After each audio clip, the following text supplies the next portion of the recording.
Hai viewers, ketemu lagi di Kata Eci dan kita sudah masuk di episode yang ke-42.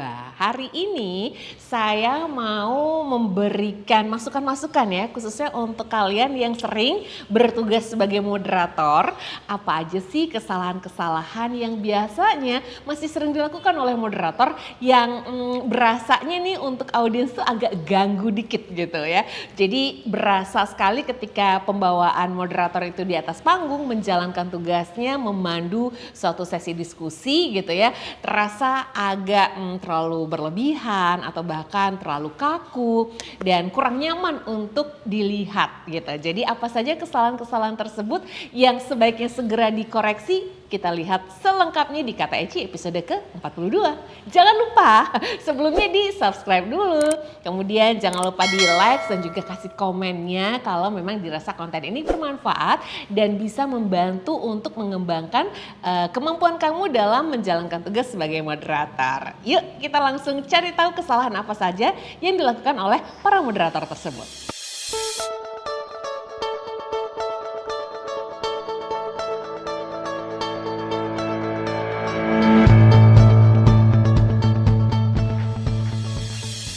Oke, jadi biasanya kesalahan pertama yang saya langsung notice nih kalau misalnya ada moderator yang agak keliru dalam menjalankan tugasnya, yaitu dalam penyebutan nama si narasumber. Nah, biasanya tugas moderator di awal itu kan pasti memperkenalkan narasumber ya, siapa yang akan diundang untuk menyampaikan presentasi atau mungkin ketika akan diajak berdialog. Nah, penyebutan narasumber, nama narasumber itu harus benar-benar tepat. Nggak boleh ada kesalahan, khususnya ketika si narasumber ini punya nama yang agak panjang plus gelar yang memang mengikutinya. Misalnya beliau udah guru besar atau mungkin sudah doktor gitu. Belum lagi kalau doktornya misalnya lulusan luar negeri, itu kan ada tuh di belakang nama beliau itu kadang-kadang singkatan-singkatan yang kita agak ragu gimana ya cara penyebutannya, gimana ya cara bacanya, daripada nanti menimbulkan kesalahan saat perkenalannya. Sebaiknya cari tahu bagaimana cara pengucapannya. Cari taunya ke siapa? Boleh tanya ke panitia yang tahu kalau memang mereka itu adalah bagian dari tim pelaksana yang memang paham banget siapa narasumber yang diundang. Atau kalau mereka juga masih ragu-ragu, boleh kok nanya langsung ke si narasumber. Tapi nanyanya jangan pas udah di atas panggung, jangan pas udah on stage gitu ya. Tapi sebelum acara berlangsung. Ketika lagi diskusi, persiapan sebelum naik panggung misalnya, boleh minta izin tanya ke beliau. Mohon izin Pak, maaf untuk pengucapan nama Bapak yang di belakang ini seperti ini ya? Atau boleh tahu nggak Pak gimana cara penyebutan gelar di belakang ini? Atau misalnya namanya pun agak terdengar asing di telinga kamu, tanya aja bagaimana cara pengucapan yang benar. Terus abis itu boleh juga nanya Pak, mohon maaf tanya lagi kalau misalnya udah pada saat kita sesi diskusi atau dialog di atas panggung, itu boleh dipanggilnya dengan nama panggilan siapa ya supaya terdengar lebih akrab misal seperti itu ya. Jadi itu benar-benar harus di make sure. Karena saya juga ngerasain gitu loh. Ketika saya diundang jadi narasumber, terus moderator salah nyebut nama saya, udah kenceng salah pula, itu bikin mood kita itu langsung jadi down dan drop gitu. Jadi jangan sampai hal ini terjadi ketika kamu memandu sesi diskusi saat menjadi moderator, oke? Oke, kesalahan kedua yang sering dilakukan oleh moderator lagi adalah terlalu banyak omong kalau saya bilang ya. Jadi mungkin karena ingin terlihat menguasai topik, menguasai tema, ingin terlihat ada isinya gitu ya, otaknya gitu ya. Kadang ketika bridging untuk penyampaian topik, tema atau bahkan mau memperkenalkan narasumber itu terlalu berbelit-belit dan terlalu banyak yang disampaikan gitu loh. Sehingga ketika mau masuk ke narasumber penyampaian materinya itu udah kelamaan dan bikin audiens ngerasa yang narasumber siapa ya? Moderator kok lebih banyak omong daripada narasumber gitu ya. Jadi itu sebaiknya dikurangi kebiasaan tersebut. Ngomong poin-poinnya saja, yang penting-penting saja tentang beliau pada saat perkenalan. Dan juga ketika mau masuk ke pembahasan yang akan disampaikan oleh beliau, kita boleh kasih bridging sesuai dengan tema dan topik gitu kan, seminar ataupun lokakarya tersebut. Tapi jangan terlalu banyak dan terlalu berlebihan sehingga kesannya kok malah kamu yang jadi narasumbernya gitu ya. So pilihlah kata-kata yang efektif untuk menyampaikan bridging, prolog atau prakata ketika kita akan melemparkan waktu tersebut kepada si narasumber seperti itu. Oke, jadi make sure kamu berbicara yang cukup efektif dan poin-poinnya saja.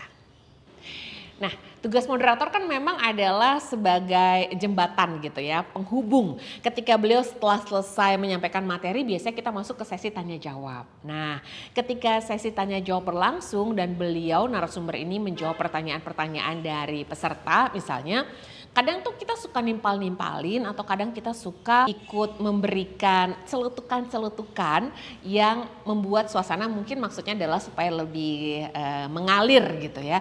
Tapi jangan keseringan juga. Ya, pada saat kita sedang berdiskusi dengan beliau narasumber di atas panggung, terus kita suka yang motong-motong. Beliau lagi menjelaskan jawaban untuk misalnya audiens A. Terus kamu ikut nimpalin lagi, menambahkan, memotong. Sehingga itu bikin audiens mungkin yang denger ngerasa, aduh aku belum dapet nih jawaban dari narasumber, udah dipotong-potong aja sama si moderator gitu ya. Atau bahkan mungkin ini adalah sesinya talk show. Sesi talk show terus abis itu kamu sebagai host, moderator gitu ada sesi tanya jawab begitu kan. Nah moderator sudah bertanya terus narasumber menjawab. Tapi tunggu dulu sampai si narasumber ini kelar jawab baru kamu terus sambung lagi dengan pertanyaan selanjutnya. Jangan belum selesai aja gitu satu pertanyaan udah dilanjutin lagi atau disela dengan pertanyaan berikutnya yang mendistrak gitu loh. Yang membuat konsentrasinya jadi berpindah atau topik udah langsung belok aja kemana-mana. Oke, itu sebaiknya dikurangi kebiasaan suka motong-motong jawaban atau suka memotong pembicaraan yang disampaikan oleh si narasumber. Oke. Terus nih saya kalau nge-MC gitu ya, ada sesi diskusi yang mana moderatornya adalah orang yang berbeda, bukan saya yang menjadi moderator.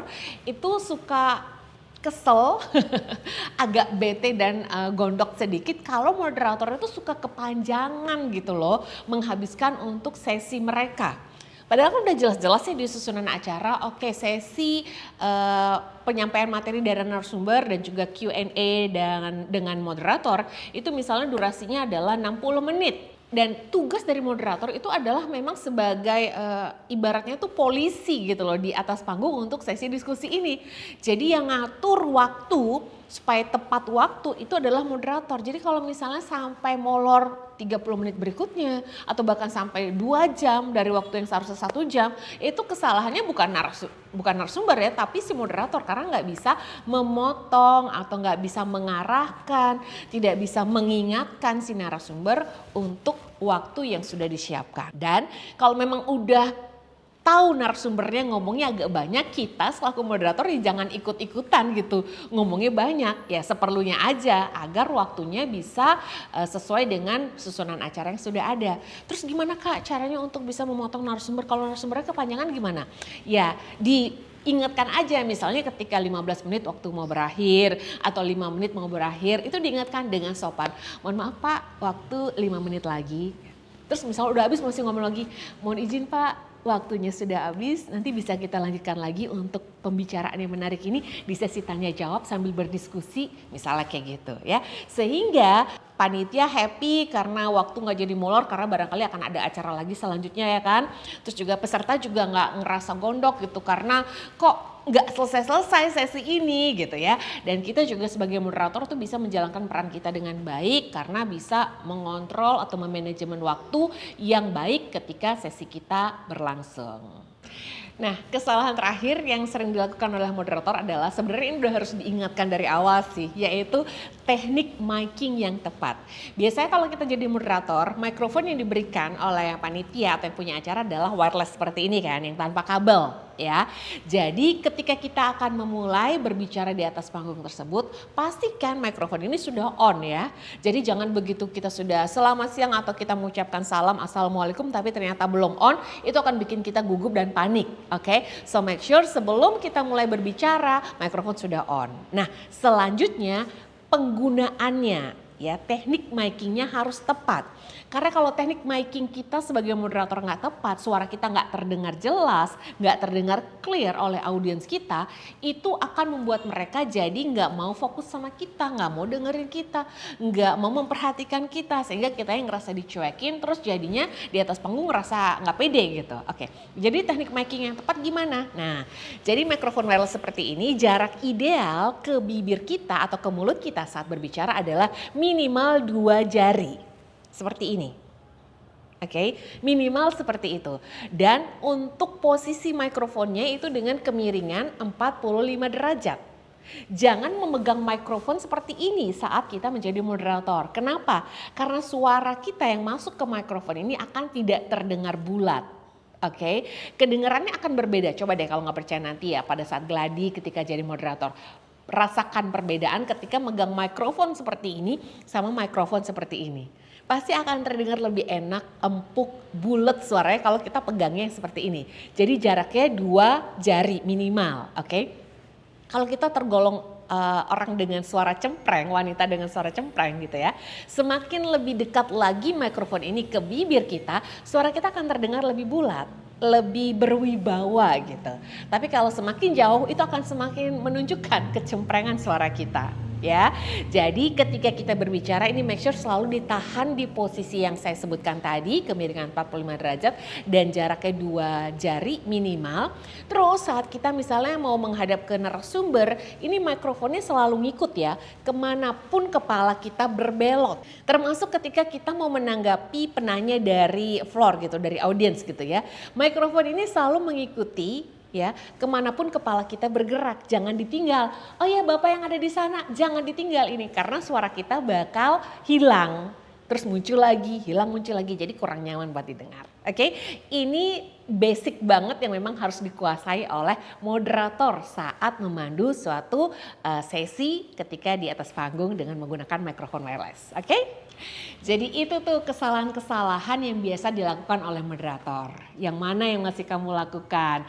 Mulai sekarang coba kalau bisa diingat-ingat, dikurangi ya kebiasaan-kebiasaan tersebut supaya penampilan kamu setiap kali memandu suatu sesi acara menjadi moderator itu menjadi lebih baik setiap harinya. Semoga tips ini bermanfaat. Kalau dirasa bermanfaat sekali lagi boleh di-share atau dikasih komen dan di-likes untuk konten Kata Eci episode ke-42 kali ini. Terima kasih sudah menyaksikan. Sampai jumpa lagi di Kata Eci episode selanjutnya. Bye!